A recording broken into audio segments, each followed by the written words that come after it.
warahmatullahi wabarakatuh. Hai semua, kenalkan nama saya Syarifah Kailarania dari kelas fase F111. Di sini saya akan menjelaskan tentang menguatkan iman dengan menjaga kehormatan, ikhlas, malu, dan zuhud. Yang pertama, ada menjaga kehormatan. Apa sih maksudnya menjaga kehormatan? Menjaga kehormatan adalah menjaga harga diri, nama baik, dan kemuliaan diri. Dengan kata lain, menjaga kehormatan adalah menjaga harkat, martabat, serta harga diri manusia. Nah, kalau dalam bahasa Arab disebut juga dengan muru'ah. Muru'ah adalah proses penjagaan tingkah laku seseorang agar sejalan dengan ajaran agama, menghiasi diri dengan akhlak terpuji, dan menjauhi segala bentuk keburukan.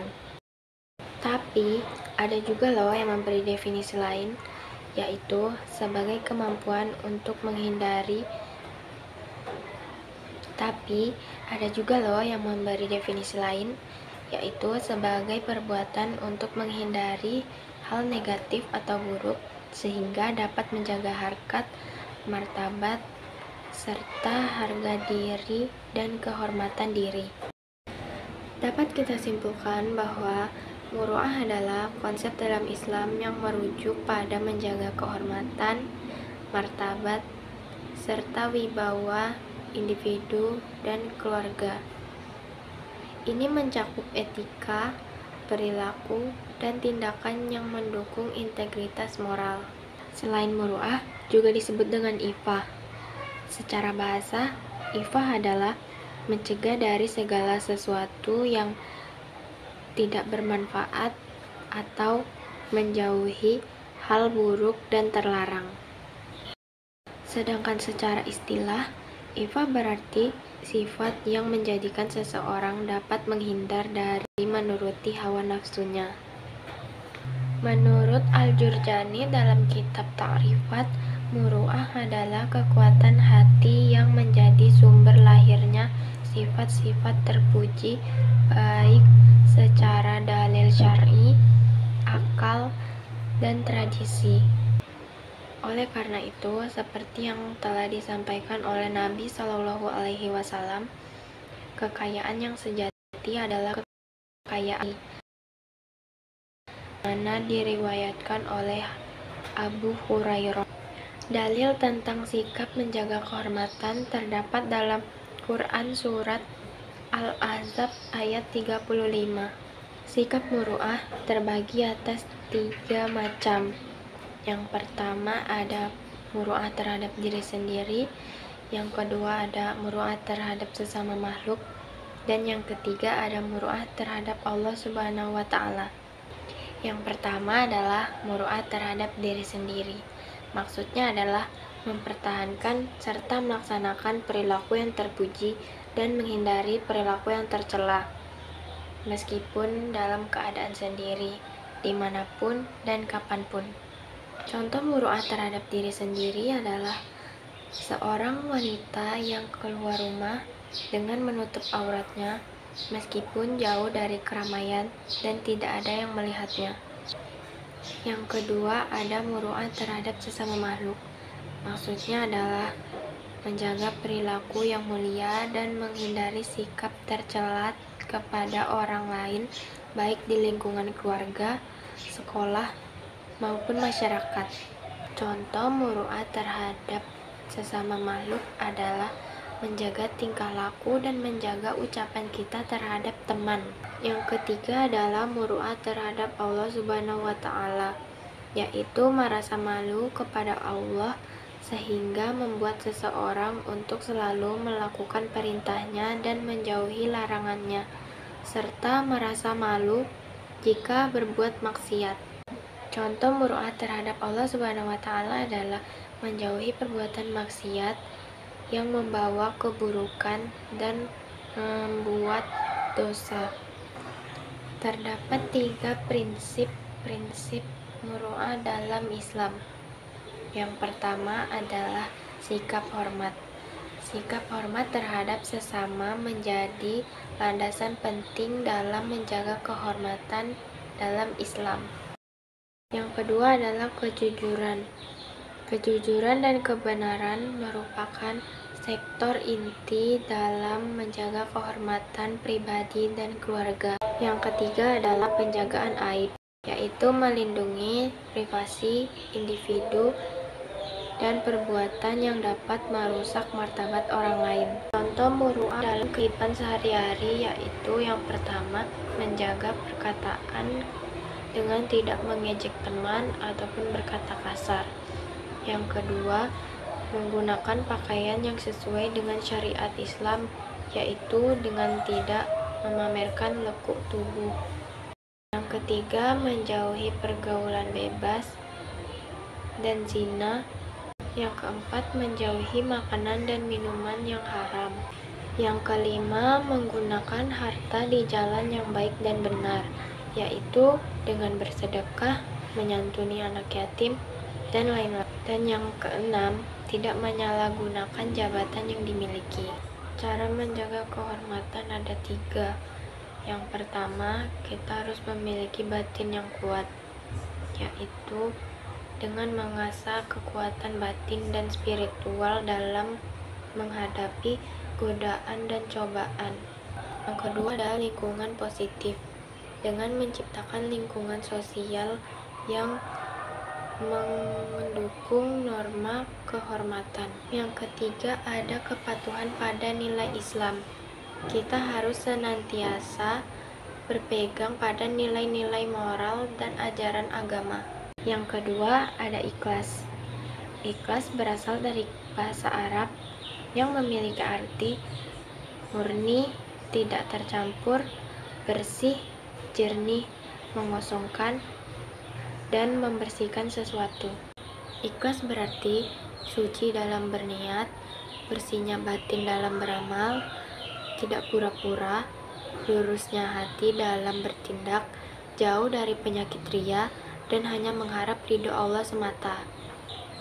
Secara bahasa, ikhlas berarti tidak memperlihatkan amal yang diperbuat kepada orang lain. Secara istilah, ikhlas dalam Islam merujuk pada tindakan yang dilakukan semata-mata hanya untuk mendekatkan diri kepada Allah tanpa mengharapkan mendapat pujian dari orang lain atau keuntungan pribadi lainnya. Dengan kata lain, ikhlas adalah sikap seseorang dalam melaksanakan perintah-perintah Allah tanpa mengharapkan apapun kecuali ridho Allah. Nah, dapat kita simpulkan bahwa ikhlas merupakan sesuatu hal yang sifatnya batin dan ia merupakan perasaan halus yang tidak dapat diketahui oleh siapapun kecuali pelakunya dan Allah. Ali Abdul Halim mengatakan bahwa ikhlas dibagi menjadi 3 tingkatan. Tingkatan pertama yaitu orang awam atau umum. Pada tingkatan ini, seseorang beribadah kepada Allah semata-mata untuk mencari keuntungan di dunia dan di akhirat. Contohnya yaitu orang yang melaksanakan ibadah sholat atau bersedekah kepada anak yatim dengan tujuan memiliki badan yang sehat, harta yang banyak, dan kelak akan masuk surga. Yang kedua, ada orang khawas atau khusus.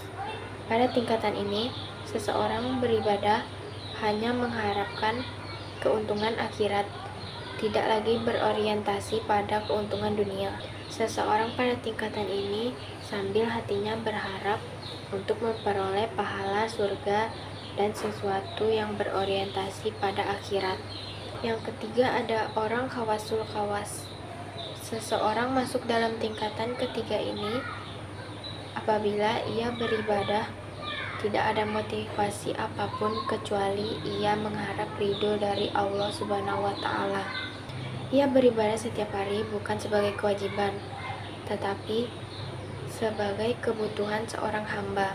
Dengan kata lain, ia beribadah setiap hari bukan didasari oleh keinginan akhirat maupun dunia, tetapi didasari oleh rasa mahabbah atau cinta dan rindu kepada Allah Subhanahu wa Ta'ala. Sehingga orang-orang pada tingkatan ini mencapai kenikmatan setiap melakukan ibadah.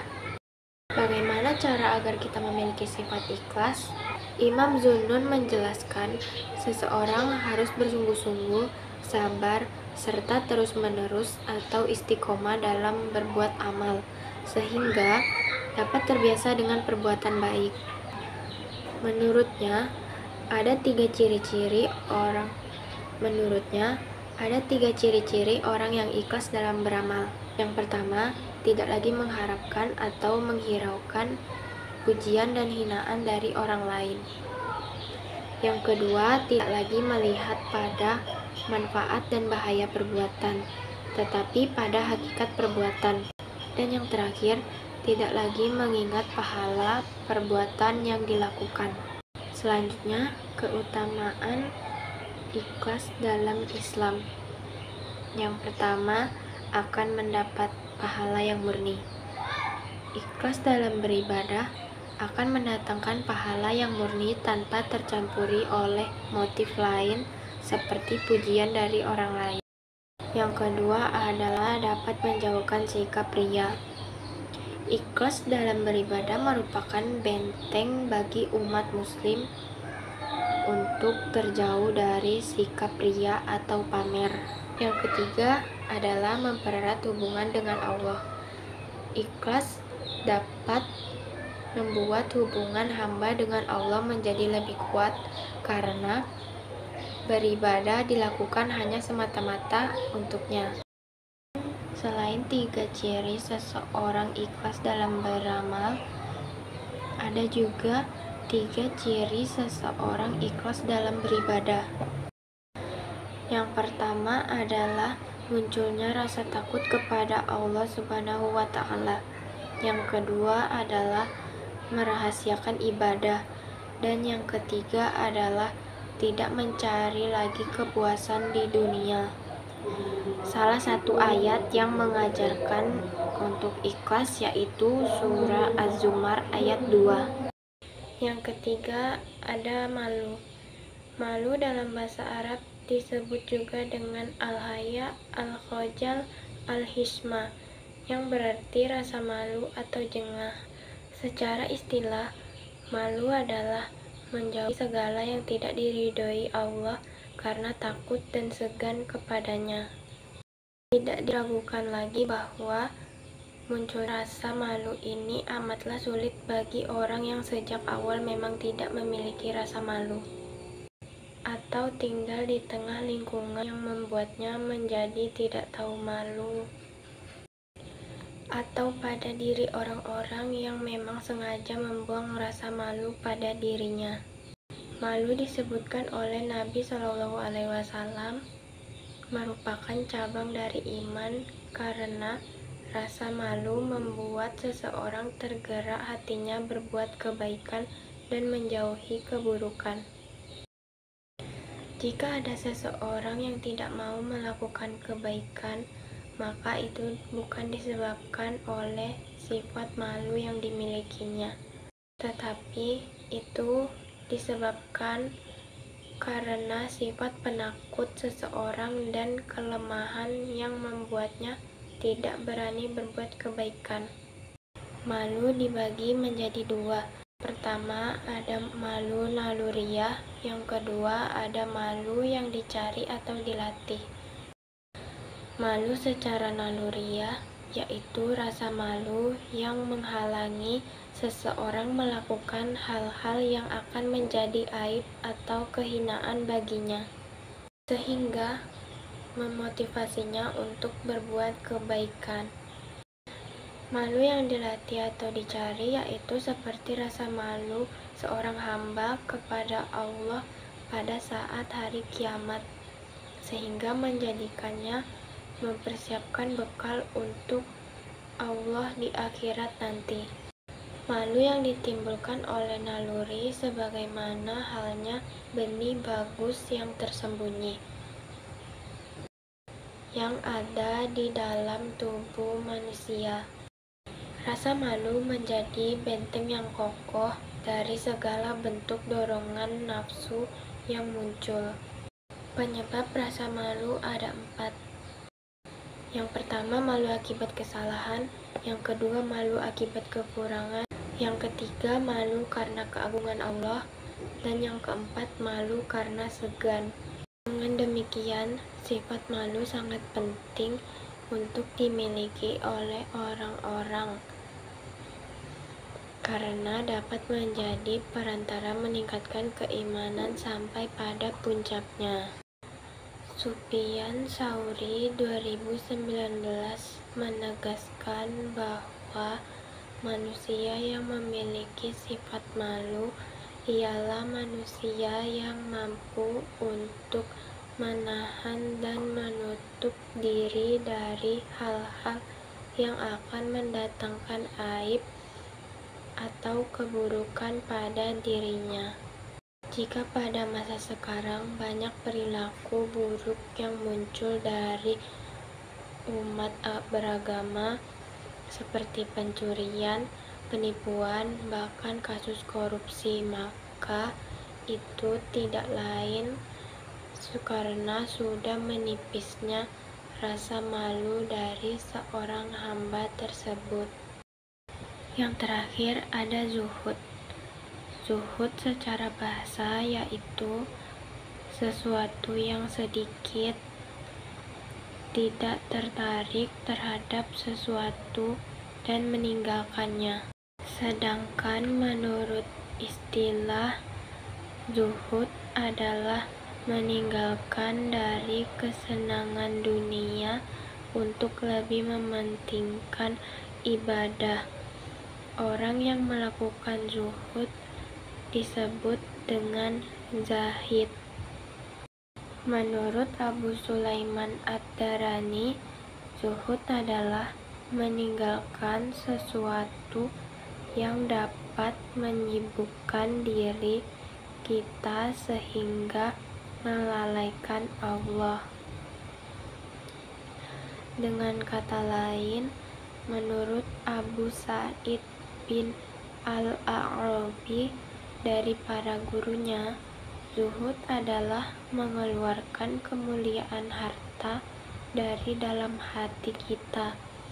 Maksudnya, harta yang dimiliki tidak menjadikan hati ini jauh lalai dari Allah. Bahkan, ulama lain menambahkan bahwa harta yang kita miliki harusnya dapat menjadi sarana atau alat untuk mendekatkan diri kepada Allah. Raghib Al-Isfahani menjelaskan bahwa zuhud bukan berarti meninggalkan usaha untuk menghasilkan sesuatu seperti banyak disalahpahami orang, karena yang seperti itu mengantarkan pada kerusakan alam dan bertentangan dengan takdir dan peraturan Allah. Menurutnya, orang yang zuhud terhadap dunia adalah orang yang cinta kepada akhirat, sehingga ia menjadikan dunia untuk akhirat, yakni menjadikan harta duniawi untuk kebutuhan dan keperluan akhirat, sehingga harta yang dimiliki dapat menghantarkan kebahagiaan dan manfaat baginya di akhirat. Haidar Bagir mengutip Imam Al-Ghazali dalam kitabnya Ihya Ulumuddin, diriwayatkan bahwa suatu saat Rasulullah sedang berjalan bersama sahabat sampai di suatu tempat. Rasulullah menunjuk pada seonggokan benda. Kemudian Rasulullah bertanya, "Apa itu?" Kemudian, "Bangkai anjing ya Rasul." Rasul kembali kepada sahabat, "Bagaimana sikap kalian terhadapnya?" Kami merasa jijik, jawab para sahabat. Maka Rasulullah pun bersabda, begitulah seharusnya sikap seorang mukmin terhadap. Menurut Imam Al-Ghazali, zuhud adalah seseorang yang mampu mendapatkan atau menikmati dunia tanpa menjadikan dirinya hina, tanpa menjadikan nama baiknya buruk, tanpa mengalahkan kebutuhan rohani, dan tanpa menjadikannya jauh dari Allah. Menurut Sufyan Ats-Tsauri, zuhud merupakan perbuatan hati yang dilakukan sesuai dengan keindahan Allah dan menutup sikap panjang angan-angan.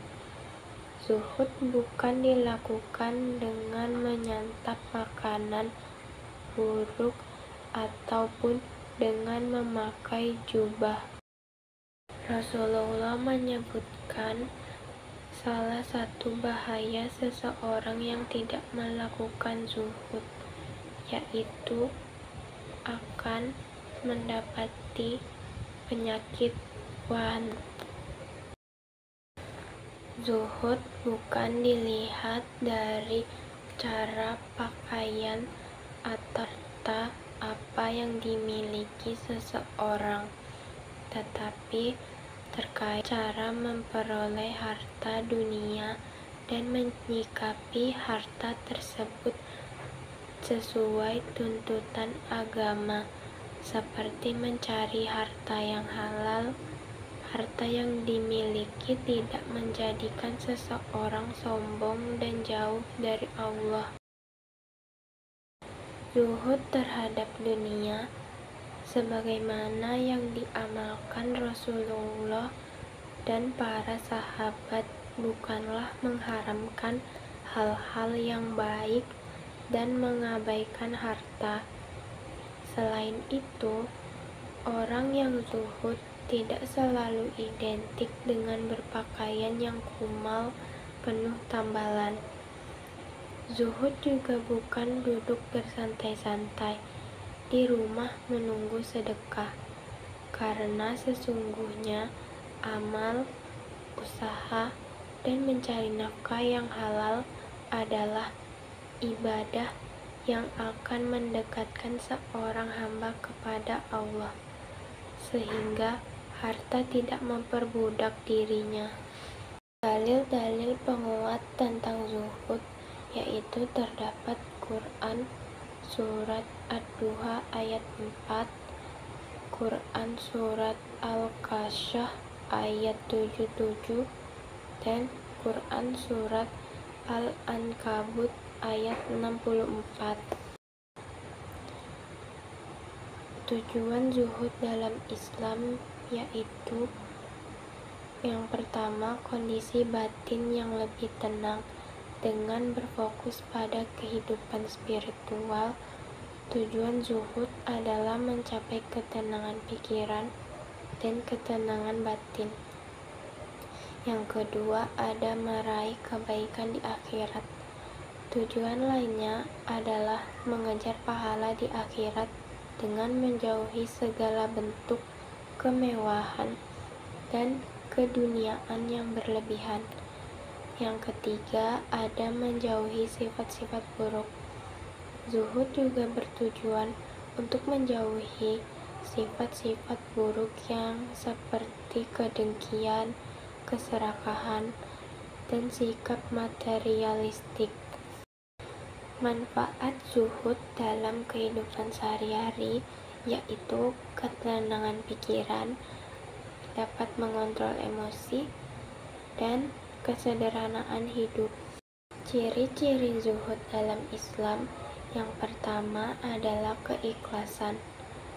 Ciri utama zuhud adalah keikhlasan dalam segala amal dan kehidupan sehari-hari, tanpa pamrih atau motif duniawi, tidak senang pujian dan tidak sedih dengan celaan. Yang kedua, ada tidak ikut bahagia pada urusan duniawi. Orang yang zuhud tidak terlalu memperdulikan kenikmatan dunia, tidak tergoda oleh kecanggihan kehidupan dan harta benda, dan tidak bersedih atas urusan dunia yang hilang darinya. Yang ketiga, ada kesederhanaan, mengutamakan kebutuhan pokok dan menjauhi segala bentuk ketamakan dan kemewahan. Yang keempat, selalu ingin mendekat kepadanya, selalu mengutamakan penghambaan kepada Allah, dan gemar menyendiri untuk ibadah atau ketika menghadapi segala sesuatu.